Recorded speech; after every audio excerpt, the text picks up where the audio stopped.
5 fever coaching candidates to replace Christie Sides as Caitlin Clark's head coach in Indiana.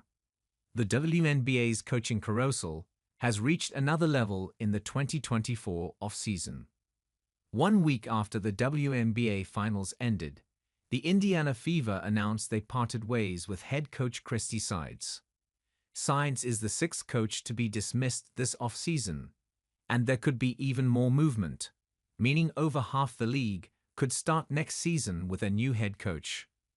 While openings in Atlanta, Chicago, Dallas, Los Angeles, and Washington are appealing in their own right, Indiana's job may be the most attractive because it comes with an opportunity to coach the league's last 2 1 overall picks and rookies of the year, Caitlin Clark and Aaliyah Boston. Here are some options that make sense for the job. Where there's smoke, there's fire.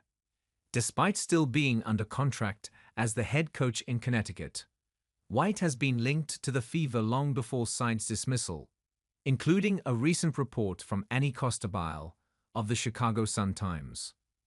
White is an Indiana native who starred at Purdue, spent most of her playing career with the Fever, and was already the franchise's head coach in 2015 and 2016.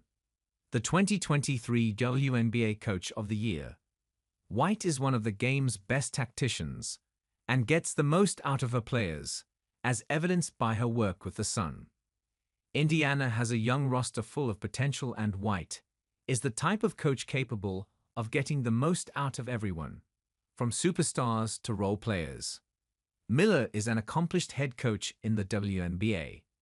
While he didn't experience much success in Los Angeles the past 2 seasons, he was a favorite among his players, many of whom were stunned at his firing at the end of the season.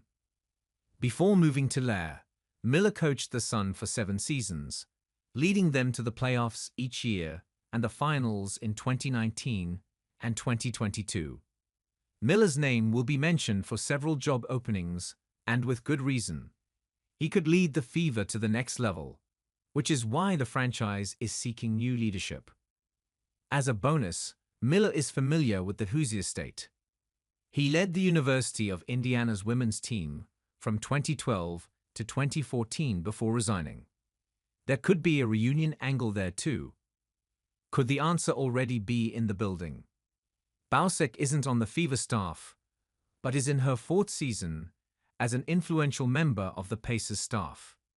During her first 3 seasons with the Pacers, she established familiarity with Kelly Kroskopf, who left her post as the Pacers' assistant GM to take over basketball operations with the Fever.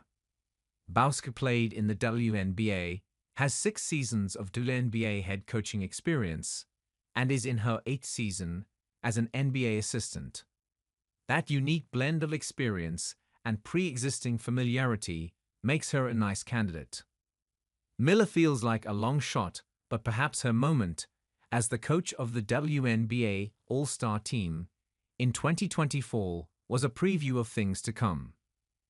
In addition to coaching Clark, Boston, and Kelsey Mitchell during the All-Star game, Miller is one of the greatest women's basketball players of all time and the older sister of Reggie Miller, one of the most iconic sports figures in Indiana history.